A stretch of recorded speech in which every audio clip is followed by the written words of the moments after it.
12 years I kept moving, across the high desert of Arizona territory, through canyons carved by ancient rivers, past ghost towns where gold fever had burned out and left nothing but bones.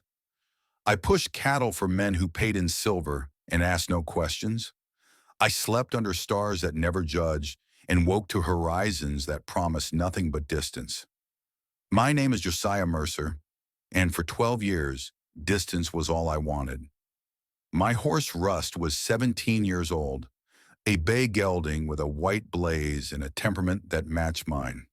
Slow to trust, stubborn when pushed, but steady when it mattered. I bought him from a widow in Tucson for $40 in a promise to treat him well. That was the only promise I had kept in years. The Colt single action army on my hip had been with me longer than any living thing. 45 caliber. 7.5-inch barrel. I had filed the front sight smooth so it wouldn't snag on leather. A man who draws slow dies fast. The Winchester Model 1873 in my saddle scabbard was chambered for the same ammunition. One kind of bullet, two ways to deliver it. Simplicity kept men alive out here. I had learned that lesson young. Our father died when I was 11, kicked in the chest by a horse he was breaking. He held on for 3 days, coughing blood, telling Colton to take care of me and our mother. Then he stopped breathing, and we buried him on the hill behind our cabin. Mother followed 2 winters later. The fever took her in January. By February, the ground had thawed enough to dig. Colton raised me after that. My older brother was everything I was not. He laughed loud, took risks, believed that tomorrow would sort itself out if you just kept moving forward. He could charm a rattlesnake out of striking and talk a banker into a loan with nothing but a smile and a handshake. I followed him through those years like a shadow, 2 steps behind, watching for the trouble he never saw coming, cleaning up the messes he left in his wake. Then everything changed. He met her at a trading post near Fort Apache, Winona. A Chiricahua woman with eyes like obsidian and a stillness that made most men uncomfortable. She stood between 2 worlds that wanted nothing to do with each other. Half the territory thought she was beneath notice. The other half thought she was dangerous. Colton saw something different. He saw strength wrapped in silence. He saw a woman who had survived things that would break most men. He saw someone worth crossing every line to be with. They married in the spring of 1873, a small ceremony, Apache traditions mixed with words from a traveling preacher who didn't ask too many questions. I was supposed to stand beside my brother that day. I left the morning before, rode out without saying goodbye, told myself it was better for everyone, told myself I didn't belong in the world Colton was building, told myself a lot of things over the years. None of them were true. The news found me at a trading post near Prescott, early October. The aspens were turning gold in the high country, and I was waiting on payment for a cattle drive that had taken 3 months of my life. A rider came through asking for Josiah Mercer. Young man, nervous. He kept looking over his shoulder like he expected trouble to follow him. He handed me a folded paper, worn at the edges, stained with what might have been sweat or tears. I opened it. 3 lines, that was all. Colton Mercer dead. Riding accident near Apache territory. 2 weeks passed. I read those words until they stopped looking like words, until they were just shapes on paper, until my hands started shaking and I had to set the letter down. Colton dead. My brother, my blood, the only family I had left in this world. Dead. The writer watched me, shifting from foot to foot. He had more to say. I could see it in the way he kept opening his mouth and closing it again. What else? My voice sounded strange, hollow. They found the body half a mile from his horse. The words came out in a rush, like he was glad to be rid of them. Horse wasn't hurt, wasn't spooked.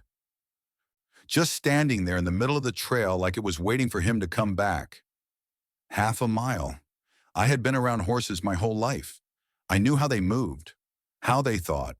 A man thrown from a horse might roll 10 feet, 20 if the fall was bad, but half a mile? Bodies don't travel half a mile on their own. Bodies get dragged half a mile when someone wants to make a murder look like an accident. I folded the letter and put it in my pocket. The writer was still standing there waiting for something. A reaction, a question, some sign that I was still among the living. Who found him? Apache scouts. They brought the body back to his wife. His wife, Winona, the woman I had abandoned along with my brother 12 years ago. Thank you, I said. The words felt meaningless. The writer nodded and left, probably grateful to be away from whatever darkness had settled over my face. I stood there a long time. Russ nickered softly behind me, wondering why we weren't moving. We were always moving, not this time. I thought about riding on. That was my way. Keep ahead of the grief. Let the trail swallow the pain before it could swallow me. Find another herd to push, another town to pass through, another horizon to chase.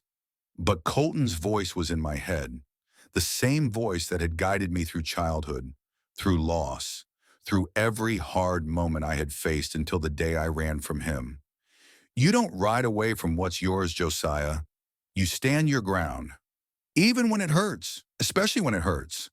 I turned Rust east, toward Apache territory, toward the woman my brother had loved, toward the child I had never met, toward answers that might cost me everything I had left. The border of Apache territory was marked by nothing visible. No fence, no sign, just a change in the air. A feeling that the rules you knew no longer applied. I crossed it at sunset, the sky burning orange and red behind me. The land here was rougher, rockier. Ancient volcanic flows had left the ground scarred and broken. Good country for ambush, bad country for a man alone. They found me before I had gone 2 miles. 3 warriors emerged from behind a ridge, as if they had grown out of the stone itself.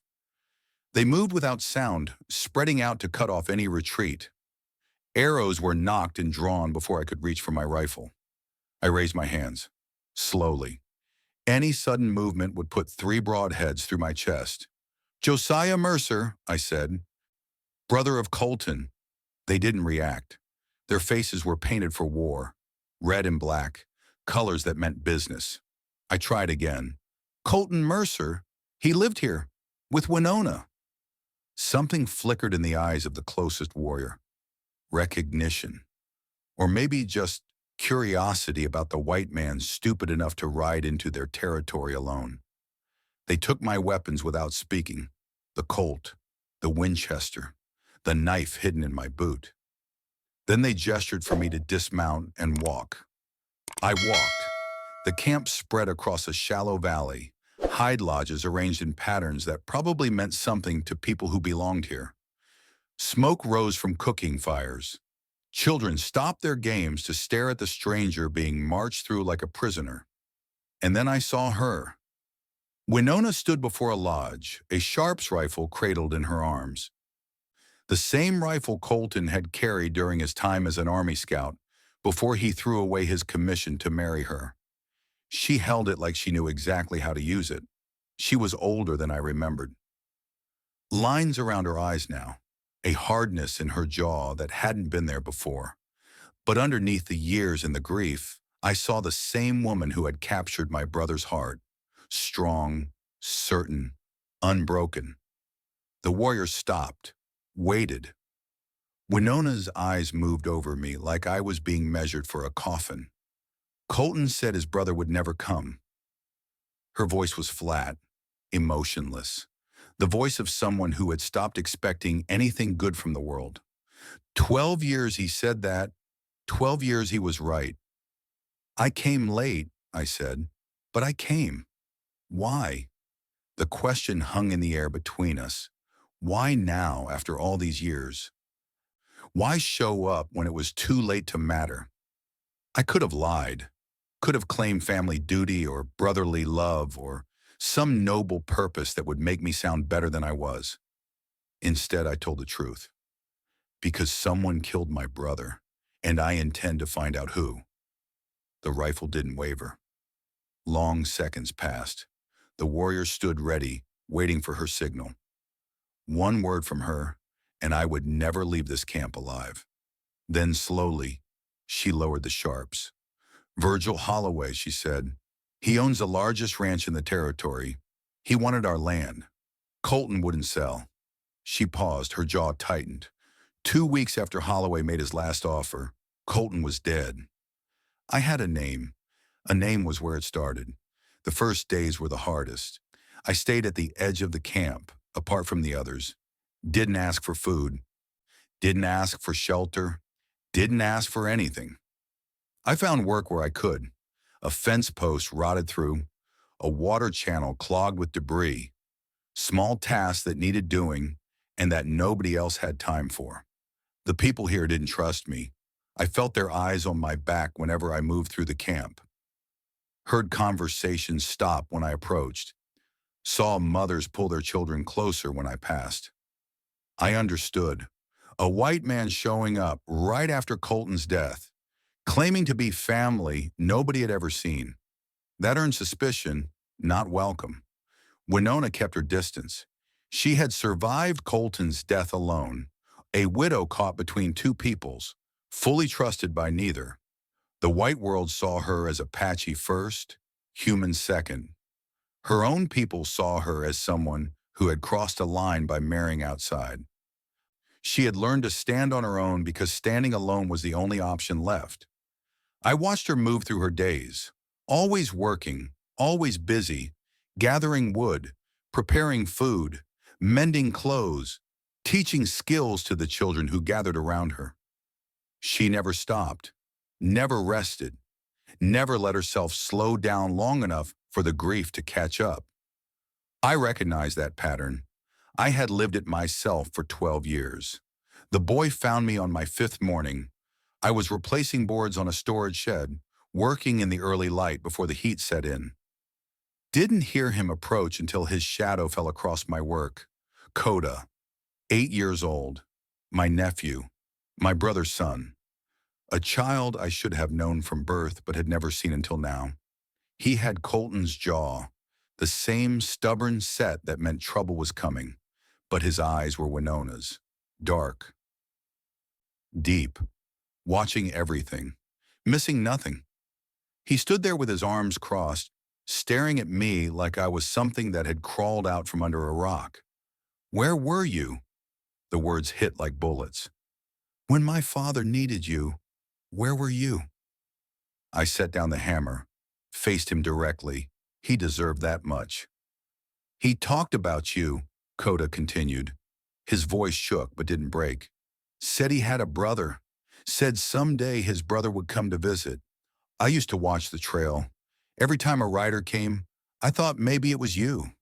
He stopped, swallowed hard, kept going. "You didn't come to the wedding. Didn't come when I was born.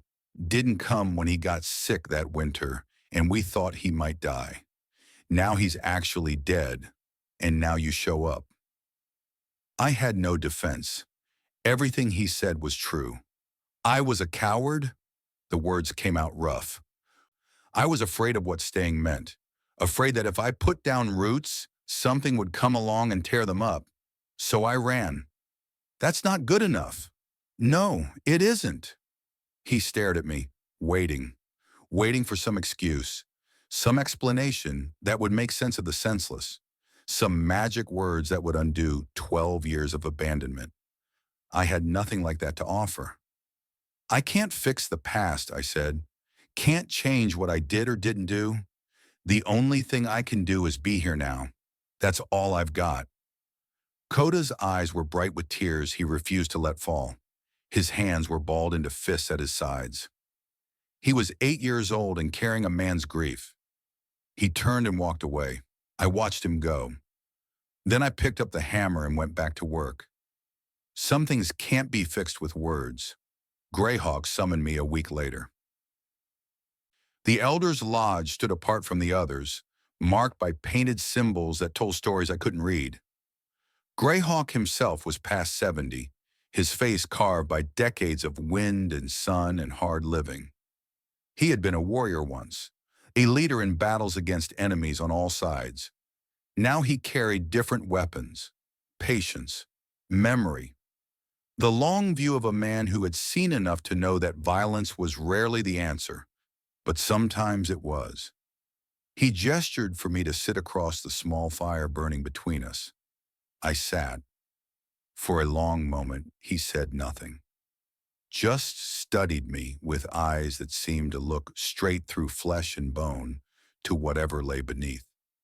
Then he reached into a leather pouch and withdrew something small, a ring, silver, tarnished, but I could still read the letters carved into the band. C.M. Colton Mercer.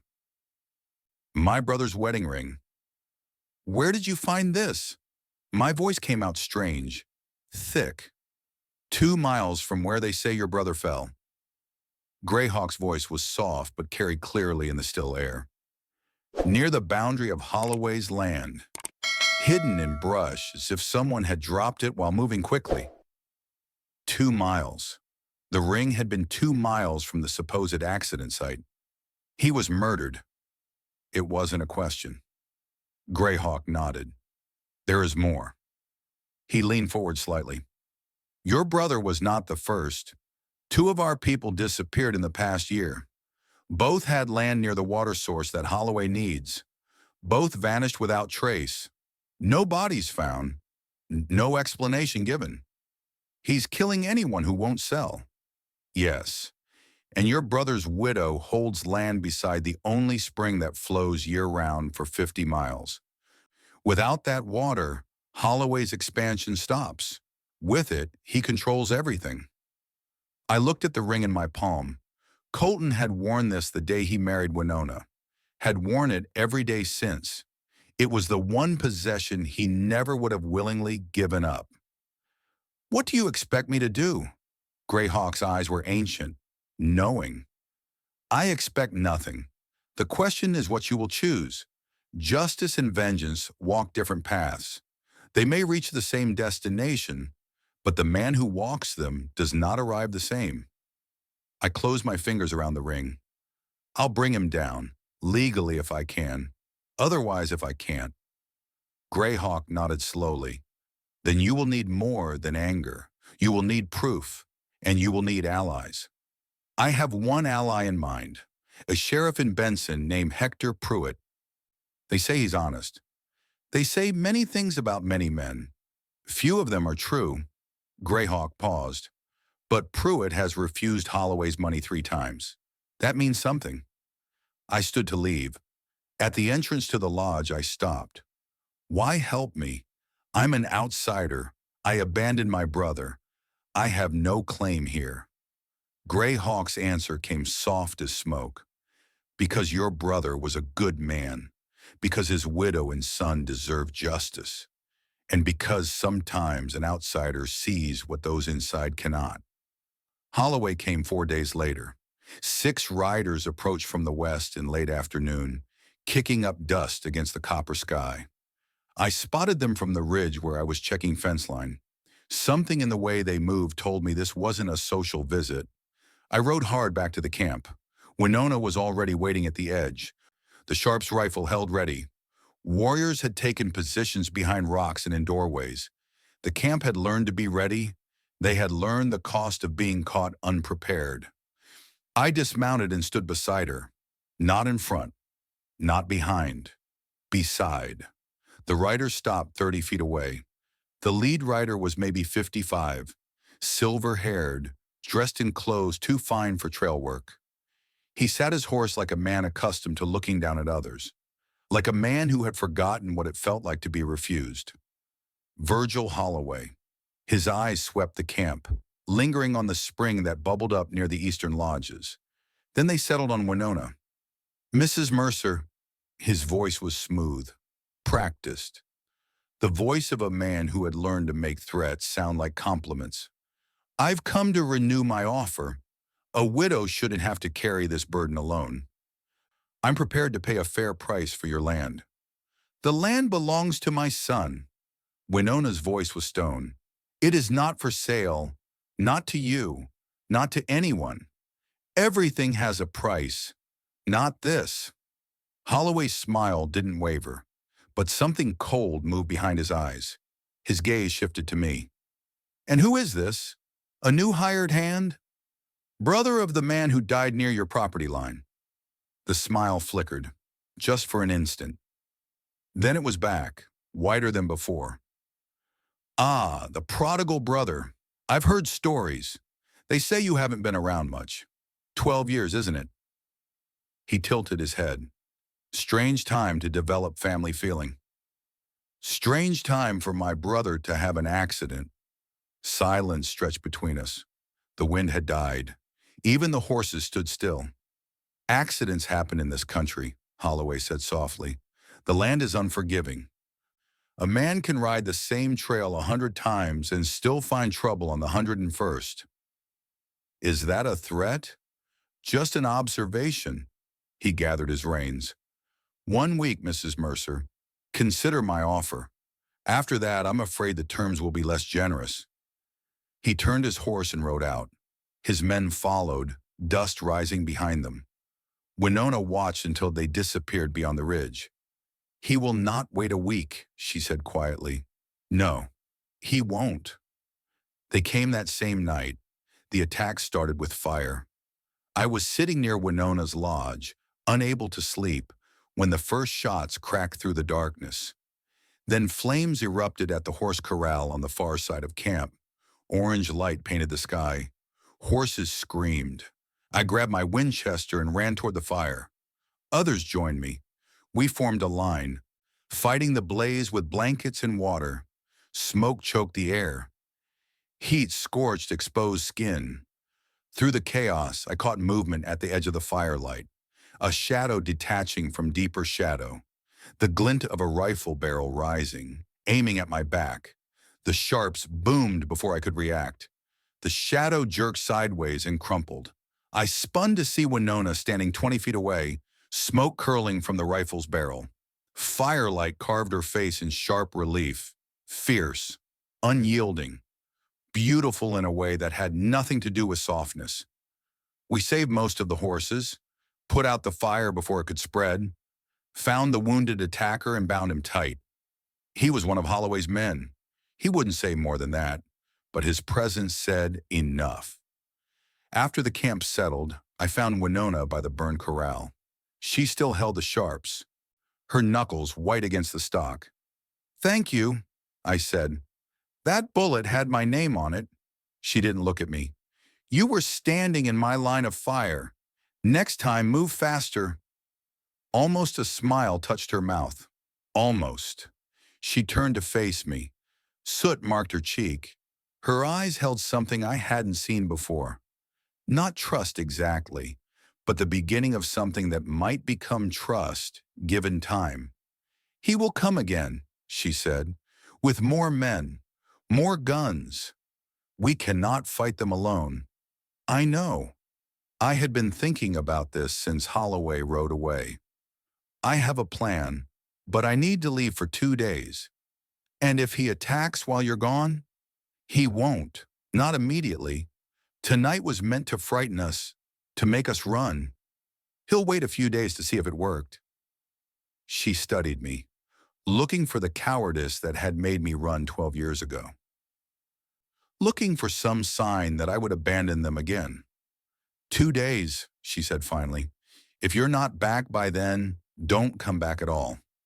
I'll be back. Sheriff Hector Pruitt worked out of a cramped office in Benson, Arizona. The walls were covered with wanted posters, some so old the paper had yellowed and curled. His desk was buried under paperwork. The man himself was past 55, with iron gray hair and hands that looked like they had been carved from the same stone as the mountains. He listened to my story without interruption. Colton's death, the ring found 2 miles from the body, the other disappearances, Holloway's threats, and the attack on the camp. When I finished, he leaned back in his chair and stared at the ceiling. "I know Virgil Holloway," he said slowly. "Known him for 15 years. Watched him grow from a 2-bit rancher into the biggest landowner in the territory. He's bought half the officials between here and Phoenix. Judges, deputies, politicians. I'm one of the few he hasn't been able to reach. Then help me stop him. With what? Pruitt's eyes came down from the ceiling to meet mine. A ring found in the desert? The testimony of Apache witnesses? That won't hold in any court Holloway hasn't already bought.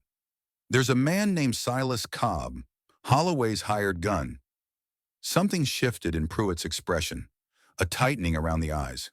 I know Silas Cobb. He's killed at least 9 men that we can prove. Probably twice that many we can't. Gray Hawk tells me Cobb drinks at the Flying Horse every Saturday night. Gets talkative when he's drunk. Likes to brag. Pruitt was quiet for a long moment, turning the information over, looking for angles. What exactly are you proposing? I get Cobb to confess, publicly, where witnesses can hear. Then you arrest him and use his testimony to bring down Holloway. And if Cobb doesn't feel like confessing, I met his eyes. Then I'll make him angry enough to brag. Pruitt studied me the way he might study a loaded gun, trying to decide if I was going to go off in his hand. You understand what you're asking, he said. Silas Cobb is the fastest draw I've ever seen. If this goes wrong, you'll be dead before you hit the floor. I understand. And you're willing to take that risk? For a brother you haven't seen in 12 years? I thought about Colton, about Winona, about Coda standing at his father's grave, trying to be strong. For family, I said, whatever that's worth. Pruitt nodded slowly. Saturday night, the Flying Horse. I'll have deputies positioned outside. When Cobb talks, we'll move in. But Mercer, he leaned forward. If you draw on him, you better be faster than you've ever been in your life, because you won't get a second chance. Saturday came cold and clear. The Flying Horse was a rough establishment on the edge of Benson. Miners, drifters, cowboys between jobs. Men who didn't want questions asked and didn't ask questions themselves. The perfect place for a killer to drink away his conscience. I pushed through the swinging doors and let my eyes adjust to the dim light. Smoke hung in the air. A piano player was working through something slow and sad in the corner. Conversations died as men looked up to see who had walked in. Silas Cobb sat at a corner table, his back to the wall. He was lean and weathered, with eyes that had seen too much death to feel much of anything anymore. A Remington 1875 hung low on his hip, the grip worn smooth from use. A half-empty bottle of whiskey sat in front of him. I walked over and sat down across from him. He recognized me. I saw it in the slight narrowing of his eyes, the way his right hand drifted toward his hip. Mercer's brother. His voice was flat. Dead. Heard you've been playing hero up at the Apache camp. Heard you're the one who put 2 bullets in my brother's back. The saloon went silent. Even the piano player stopped. Men at nearby tables suddenly found reasons to move away. Silas took a slow drink of whiskey. That's a serious accusation. You have proof. His wedding ring, found 2 miles from where you staged your little accident. Right near Holloway's boundary. Cobb set down the glass. His face showed nothing, but I could see him thinking, calculating. Even if that were true, he said carefully, who's going to believe you? The word of some drifter and a bunch of Apaches against a respected businessman? That's not evidence. That's a joke. I leaned forward. This was the moment, the gamble. Everything depended on what I said next. You know what I think, Cobb? I think you're proud of it. The job you did on my brother, clean, professional, a perfect cover-up. I paused, let the words sink in. But nobody knows. That must eat at you. All that skill, all that talent, and nobody to appreciate it. Something flickered in his eyes, a crack in the dead facade. I think you're the best hired gun Holloway could buy, I continued. Maybe the best in the territory. But what good is being the best if nobody knows? Cobb's jaw tightened. His hand moved away from his gun to reach for the whiskey. He drank deep. You want to know? His voice was lower now, rougher. Fine. You want to know how your brother died? I waited. Holloway paid $500 for the job. Said your brother was standing in the way of progress. I tracked him for 2 days, learned his patterns, found the perfect spot on his fence line where the trees gave good cover.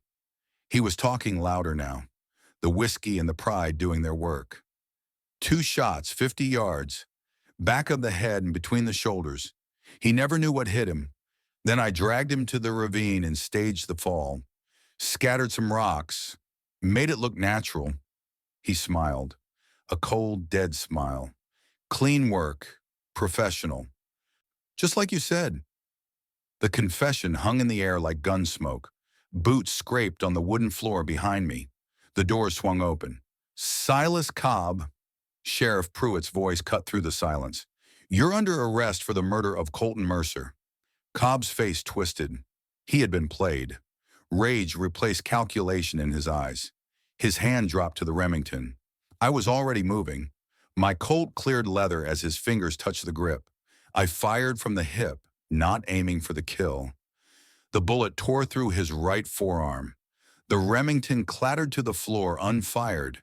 Cobb screamed and clutched his arm. Blood poured between his fingers. I stood over him. That's for Colton. Word travels fast in small territories. By dawn on Sunday, Holloway knew his hired killer was in custody, knew the confession would bury him, knew his empire was crumbling. He had one play left: eliminate the witnesses, burn the evidence, kill everyone who could testify against him. I rode hard back to the camp, pushing Rust harder than I had ever pushed him. We covered ground that should have taken half a day and 4 hours. The old horse ran like he knew what was at stake. We arrived an hour before Holloway. 8 riders appeared on the western ridge as the sun cleared the mountains. Holloway was at the front, his fine clothes replaced by trail gear. No pretense anymore. No offers, no negotiations, just armed men riding hard toward the people I had sworn to protect. Greyhawk had prepared the camp. Warriors were positioned behind rocks and in doorways. Women and children had been moved to safety. Winona waited behind a stone water trough, the Sharp's rifle ready. Coda was inside the lodge. I had made certain of that. The riders spread into a skirmish line and charged. Winona fired first. The Sharps boomed like thunder. At 300 yards, her bullet knocked the lead rider clean out of his saddle. Before the body hit the ground, she had reloaded and fired again. A second man fell. Then the battle erupted. Bullets cracked through the air. I dropped behind a woodpile and brought the Winchester to my shoulder. The rifle kicked against me. A rider jerked and tumbled from his horse. I worked the lever, fired again. Another man went down, clutching his chest. Greyhawk's warriors loosed arrows from concealed positions. One of Holloway's men screamed as a shaft took him through the throat. Another fell with an arrow buried in his shoulder. The charge faltered, broke apart. The surviving riders scattered for cover, dismounting and returning fire from behind rocks and fallen horses. A bullet splintered the wood beside my head. Too close. I rolled left, came up shooting. The man who had fired at me dropped his rifle and collapsed. 5 of Holloway's men were down, then 6. But the survivors kept fighting, pouring lead into the camp. I heard a scream from my right. One of the warriors had taken a bullet. He fell, clutching his leg. Blood pooled beneath him. Mercer! Holloway's voice cut through the chaos. He had taken cover behind his dead horse, 20 yards from the main line. His pistol was in his hand, but he wasn't shooting. He was pointing at me. This ends now. You and me. The rest of this doesn't have to happen. The firing slowed, stopped. Men on both sides watched, waiting. I looked at Winona. She gave a slight nod. I stepped out from cover. We faced each other across 30 feet of blood-soaked ground. The morning sun was behind Holloway, forcing me to squint. He had chosen his position well. He hadn't survived this long by being stupid. You ruined everything, he said. His voice shook with rage. 15 years I built this. 15 years of planning. And you destroyed it in 2 weeks. You destroyed it yourself.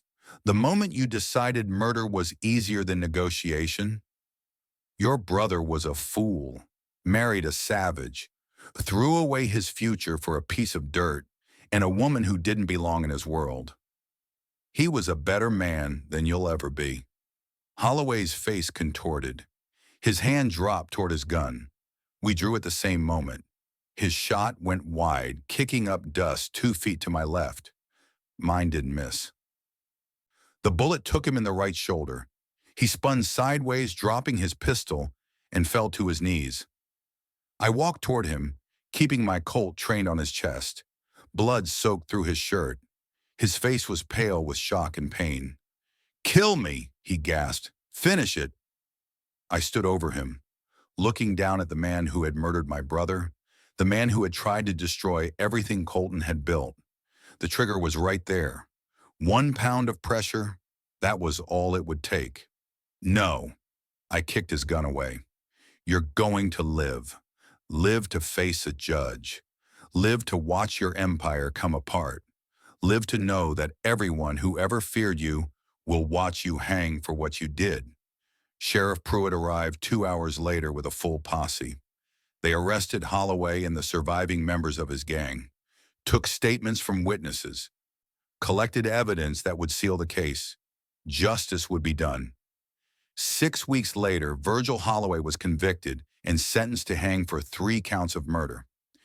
The execution took place on a cold November morning. I didn't attend. I had seen enough death. Instead, I stood at Colton's grave on the hill above the camp. A simple marker, just his name and the years of his life. "It's done," I said to the wind. "He paid for what he did to you. Winona and Coda are safe. The land is theirs." No answer came back. I didn't expect one. But standing there, I felt something I hadn't felt in 12 years. Peace. I found Winona on the roof of the lodge that afternoon. She was patching a section that had been damaged in the attack, working alone as always. "Need help?" She didn't look down. "This roof needs 2 people. I know how to fix roofs." Colton said the same thing. Now she did look, and something softened in her expression. "He was terrible at it. I'm better." "Prove it." I climbed up. We worked in silence, side by side, patching what was broken. The sun moved across the sky. Children played below. Horses grazed in the rebuilt corral. Life continuing despite everything. Coda appeared at the base of the ladder. "Do you need tools?" His voice was different. The anger that had been there since I arrived was gone. In its place was something cautious, hopeful. "The hammer and more nails." He ran off and returned quickly. Then he climbed up to join us. 3 people on a roof, fixing what had been damaged, building something new. Winona glanced at me. "Colton would be glad you stayed." "I'm staying for more than Colton." She held my gaze for a long moment. Then she nodded and went back to work. Something had passed between us, an understanding that didn't need words. That night I stood at the edge of the camp, watching the stars. Rust wandered over and nuzzled my shoulder, looking for the sugar I sometimes carried. "We're staying, old friend," I told him. "Both of us. No more running." Coda's voice came from behind me. "Are you really staying? Not just for a while?" I turned. He stood wrapped in a blanket, small against the vast darkness. "Yeah, I'm staying." "Good." He was quiet for a moment, then softer. "I'm glad you came, even if it took a long time." He went inside before I could respond. I looked back at the stars, the same stars Colton had watched. The same stars our father had shown us when we were boys, teaching us to navigate by the sky. Colton used to say, "You don't ride away from what's yours." For 12 years, I thought that meant possession, property, claims you could stake and defend. Now I understood. It meant responsibility. It meant showing up even when it hurt. It meant standing your ground not because you owned it, but because you belonged to it, because the people there needed you, because leaving would be easier, and sometimes a man has to choose the harder path. This wasn't my land by birth. These weren't my people by blood. But Winona was strong enough to rebuild anything that broke. Koda was brave enough to face whatever came, and I was finally tired enough to stop running. We would build something here, together, not to replace what had been lost, but to honor it. To prove that Colton's choice had been the right one. To prove that love, even love that comes late, is still worth fighting for. The wind blew cold off the mountains. The fire crackled behind me. Somewhere in the lodge, Winona was singing a quiet song to Coda. I listened for a while, then I went inside.